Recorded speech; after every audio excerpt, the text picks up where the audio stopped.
정PD의 기초 뉴스 알기 전 특검 이야기. 퇴근하고 집에 오면 뉴스 보기 귀찮죠? 봐도 무슨 말인지 모르겠고 봐도 잠만 오죠. 자, 오늘은 뉴스 초보자 여러분을 위해 아주 쉽고 재미있는 뉴스를 준비했습니다. 정PD의 기초 뉴스 알기 전. 그 첫 번째 주제는 바로 뉴스에서 매일같이 튀어나오는 이세 글자, 특검입니다. 특검이 도대체 뭐하는 건지 오늘 아주 흥미진진하게 파헤쳐 드릴게요. 우리 사회에는 일반 검찰이 모든 사건을 조사하고 처리해요. 그런데 가끔은 아주 특별한 사건이 터집니다. 예를 들어 대통령이나 정부의 아주 높은 사람이 뭔가 잘못을 저질렀다는 의혹이 나올 때죠. 자, 이럴 때 일반 검찰이 과연 내 편이 아닌 그들을 공정하게 수사할 수 있을까요? 국민들은 혹시 힘 때문에 봐주는 건 아닐까 하고 의심하게 됩니다. 바로 이럴 때 이건 믿고 맡길 수 없다 라고 판단되면 특별검사제도라는 슈퍼히어로가 등장합니다. 우리나라 역사 속에서도 이런 일이 있었어요. 1999년에 터진 온루비 사건 기억하시나요? 당시 고위층 부인들의 비리 의혹이 터졌을 때 일반 검찰이 제대로 수사하지 못할 거라는 국민 불신이 정말 컸어요. 그래서 국회가 나섰죠. 국민의힘으로 탄생한 특별검사가 출동해서 사건의 진실을 파헤치기 시작한 거예요. 그 후로도 특검은 중요한 순간마다 등장했어요.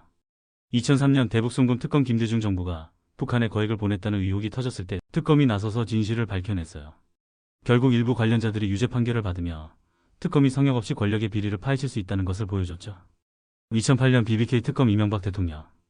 당선인이 BBK 주가 조작 사건에 연루됐다는 의혹이 불거졌을 때도 특검이 출동했어요. 특검은 수사 끝에 당선인에게 혐의가 없다고 결론 내렸지만 당시 많은 논란을 낳기도 했어요. 2016년 박근혜 마이너스 최순실 게이트 특검 전 국민을 충격에 빠뜨린 국정농단 사건 때도 특검이 활약했어요. 특검은 90일 넘게 수사를 진행하며 박근혜 대통령 탄핵을 이끌었고 최순실 등 관련자들에게 유죄 판결을 받겠죠. 이처럼 특검은 국민이 믿기 힘든 사건이 터질 때마다 등장해서 일반 검찰이 하기 힘든 수사를 법에 따라 공정하게 진행하는 특별수사팀입니다.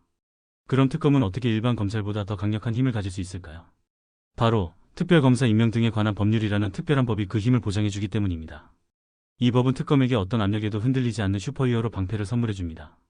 첫째, 야당 추천입니다. 많은 분들이 궁금해하시는데 특검 후보는 왜 여당이 아니라 야당이 추천할까요? 바로 정부를 견제하는 야당이 추천해야 정부의 영향력에서 완전히 벗어난 공정한 사람을 뽑을 수 있기 때문입니다. 만약 여당이 추천한다면 혹시 우리 편 봐주기 수사 아닐까 하는 의심이 또 생기겠죠? 그래서 이 법은 애초에 이런 의심을 차단하는 겁니다. 둘째, 독립적인 수사팀입니다. 특검은 검찰의 명령을 받지 않고 검찰청에서 독립된 자신만의 수사팀을 꾸려요. 마치 영화 속에서 FBI 특별수사반처럼 오직 진실만을 쫓기 위해 만들어진 팀이죠. 셋째, 수사기간이 정해져 있습니다. 특검은 보통 60일 동안 수사하고 필요하면 대통령의 허가를 받아 30일을 추가로 연장할 수 있어요.